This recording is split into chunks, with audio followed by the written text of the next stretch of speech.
What's up, guys? It's Coach Grant with First Down Training, and today we're going to be breaking down 3 different wide receiver press releases that you guys can use. We're giving you the name of each press release, the technique behind it, and then when to use it in a game situation. So I hope this video helps you guys out. Hope it teaches you a few new things about your release game. But also, fellas, if you're a wide receiver and you want a daily training schedule to follow for 2 whole months, check out that very first link in the description below where you can get access to our ultimate 8-week wide receiver workout plan.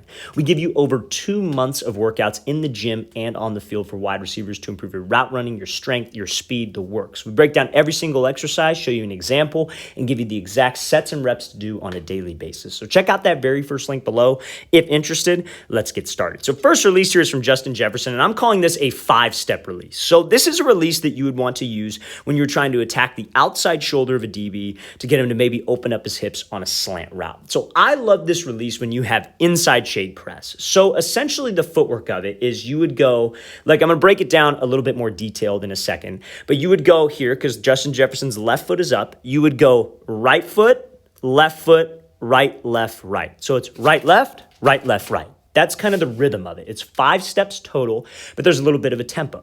Now, what Justin Jefferson does off the line is watch his first step. The first step that he takes is with his back foot. We call that a kick step. So a lot of people hate on the kick step. A lot of people hate on when I talk about the kick step, saying that this is very slow. You're not going to get separation like this, but it is for quickness. It is to get some explosion off the line. You never want to be that guy when you're doing a release like a 5-step where you just take 1, 2, 3, 4, 5. You just take 5 steps with no explosion, no burst, because that does not threaten this DB vertically. The whole point of this release is to get into this DB's cushion and to threaten him with the fade. So he does this kick step to give him some explosion to the first step. So that's the first step, right? That's step number 1. Then he takes that jab inside. That's 2. Then he goes 3 with the outside, 4, 5. Now, this is a great release to use when you know you're going to have a DB who's a little bit more on the patient side.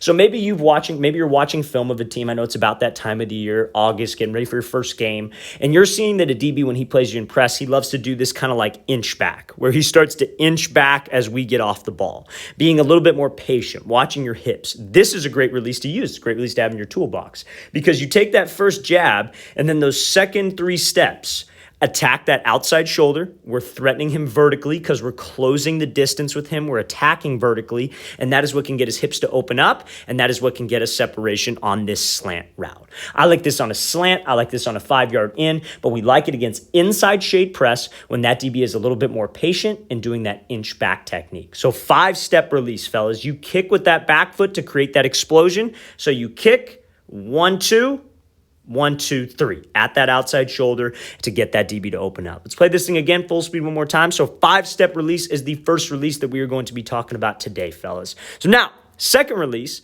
I call this a kick step crossover release. So this is a 4-step release that is a little bit more on the creative side. Again, building off of the kick step that everybody loves to hate on, but you see it constantly, time and time again from NFL wide receivers. And when they're all doing something, that's when you should probably try to think about adding it to your game. I equate it to like quarterbacks. Like a quarterback's an easy position to understand from the outside looking in. It's not easy, but it's easy to understand. And everybody throws differently. But when you see 32 NFL quarterbacks doing the exact same thing, because they all have a different throwing motion, you're probably like, oh, maybe I should probably add that to my game because the best guys in the world are doing it. When you're seeing the best receivers in the world doing something with their release, maybe there's a method to the madness. Maybe there's a reason they are doing that. So let's watch this full speed. So this is a great release to use when we have 2 to 3 yards off inside shade coverage. So it's called a kick step crossover. At least that's what I call it. So Cooper Kupp kick steps behind, throws that jab to the inside or that crossover to the inside, and he's able to win on that jump ball. So I like this, honestly. Pretty much you can play with the tempo of this. I like this anytime against this type of coverage. And I'll explain why and I'll explain how in a second. So when you're coming up to line or you're working on this release, your thought process should be your first step is with your back foot behind you. So you kick behind. Now, some of you might be saying, why would I ever do that? Why would I ever want my feet to cross? Because when my feet are narrow like this, if this DB were to jam me, I'd be off balance. Again, we like this release when the DB is 2 to 3 yards off and we are not threatened by that jam right away. You like this because it's a way to load your hips and get your feet underneath you. Because when your feet are underneath you, you are way more explosive and sudden with your cuts. A lot of people in this scenario like a hesitation hop release, which is where you essentially pick up the front foot, push off the back foot, and you shuffle at the DB. But what ends up happening is guys' feet will get way too wide. They will get way outside their frame and they have no explosion. With this kick step crossover, you see the first two steps. You go right kick behind, step with the left. You see how his feet are inside of his frame? That makes the next two steps extremely explosive, extremely quick, and he could actually step outside that DB's frame and sell with the upper half if need be.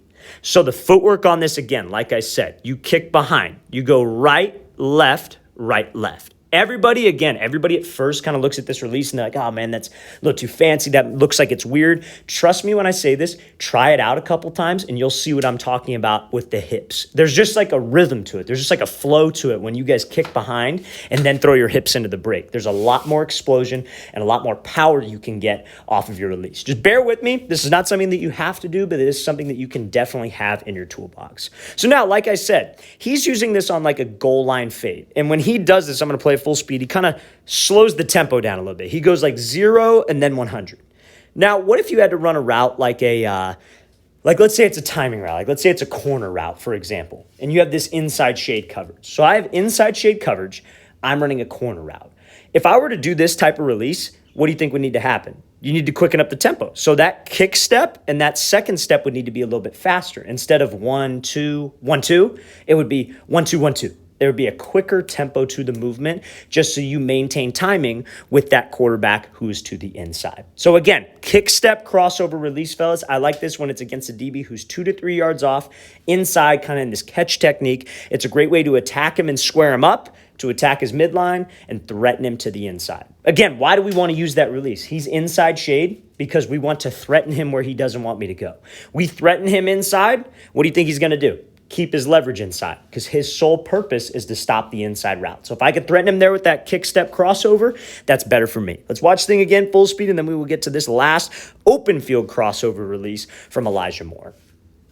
So last release I want to talk about is an open field crossover release. So I love this release. I like it, I would say, against a head up DB or outside leverage, like in this example, because it's a way of, I really only like it on maybe a 5-yard out or a 5-yard in, and I'm going to talk about why. We're going to talk about some different leverage looks, okay? So Elijah Moore, out of the slot, got outside leverage, man coverage, maybe about like 3 to 4 yards off. So if he has to run a 5-yard out, and this DB's sitting at 4 yards outside shade, what do you think his main concept should be? It should be probably attacking the inside shoulder, because what a lot of people would do is they would try to square up the DB and then give him a move inside and then take the outside release.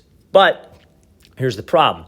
You run into a disciplined DB who's not going to give up his leverage that easy. It's not going to work. You want something in your toolbox that is going to work against a disciplined DB and an undisciplined DB. So if you attack this DB's leverage and he's disciplined, he's just going to keep his leverage. And then guess what? You run that 5-yard out right into him and you shorten the space the quarterback has to throw you open. So you have to get comfortable attacking that inside shoulder. So when he comes off the line, he attacks him, 1-2, throws that crossover inside and is able to keep that spacing for the quarterback to throw him open. So let's talk about why this works. Now, number one, you got to close the space, right? We have to close the space. We have to attack. Now, when we attack, you see how Elijah Moore keeps his feet underneath him. That's something that a lot of receivers don't get. That you want to be quick off the line, but you got to have balance. You got to be patient. You got to be under control. That's balance and patience coming together. You have to be under control. So when he closes the space with this DB, his feet aren't real wild. His feet are underneath this frame, and then he throws the crossover. Because again, like we were talking about with that Cooper Kupp release, when your feet are underneath your shoulders, what happens? You're a lot more explosive, and you could sell that route. So when he does this crossover fake to the inside, he's attacking the inside shoulder, because what do you think that DB might do? He might open up, he might jump to the outside. Because trust me, fellas, just because he's outside leverage does not mean that it's not man coverage. It still can be man coverage. Like sometimes he's outside leverage in zone, and I get that. But when he's walked down in the slot and he's outside shade like that, and maybe there's one safety, no safety, well, if he's outside shade, there's probably going to be one safety, but it looks like man coverage. Dude, it's still man. He still is going to try to play you man-to-man, and a good fake to his inside shoulder will get him to jump every time, and we could win that out route. Now, again, I told you I like this against outside shade. I like this against head up. If he's head up, what would you think you would do? You would just close the distance, 1, 2, and then break to the out route. It's pretty simple. Now let's talk about this. Maybe he's inside shade. What would you do? You'd attack his leverage, because what's he going to do? Keep his leverage. You do the same 1, 2, and then break to the out route. You could use this, honestly, against any type of leverage, but I like this open field crossover. We maybe have about 3 to 4 yards of space, and I have to run an out route, 5-yard out. I have to run an in route. That's how we would do it. Now, can you use this open field crossover on a route like a dig route? Yes, but what do you think would happen? Just like the kick step crossover, you would have to quicken up the tempo a little bit. So let's say he's outside leverage, and let's say you have to run a dig route. So what you would do is you would maybe attack him, give him an in, then out crossover to threaten his leverage. But when you attack him, you quicken it up. And then I push up to the dig, and then I run it.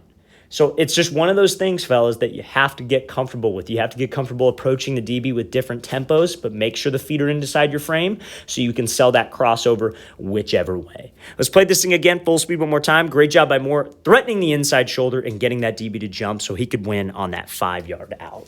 All right, fellas, I really want to thank you for watching. I really appreciate it. If you guys have any questions at all, don't hesitate to leave those in the comments section below. We always appreciate the feedback. It's always great to hear from you guys. And again, fellas, if you guys would like an ultimate 8-week wide receiver daily training schedule to follow with gym exercises and on-field exercises, check out that very first link in the description below.